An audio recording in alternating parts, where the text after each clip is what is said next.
1987 সালে এরশাদের আমলে পুলিশের গুলিতে মৃত্যু হয়েছিল ছাত্র নূর হোসেনের। সেই মৃত্যু কবি শামসুল রহমানকে দিয়ে লিখিয়ে নিয়েছিল বুক তার বাংলাদেশের হৃদয়। ৩৭ বছর পর সেই একই ঘটনার পুনরাবৃত্তি।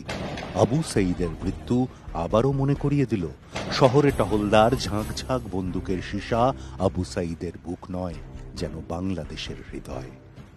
দিনমজুর মকবুল হোসেনের ৯ সন্তানের মধ্যে আবু সাঈদই একমাত্র যিনি বিশ্ববিদ্যালয়ে পড়ার সুযোগ পেয়েছিলেন। কোরবানির ঈদে শেষবার বাড়িতে এসেছিলেন, ৩ দিন থেকে ফিরে গিয়েছিলেন ক্যাম্পাসে। বুধবার যখন কফিনবন্দি ছেলে পীরগঞ্জের বাবনপুরে ফিরল, আবু সাঈদের মা মনোয়ারা বেগম তখন বিষাদে আত্মহারা।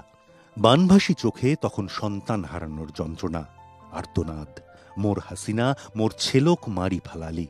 ঘটনাচক্রে রংপুরের এই পীরগঞ্জ উপজেলাতেই শ্বশুরবাড়ি শেখ হাসিনার।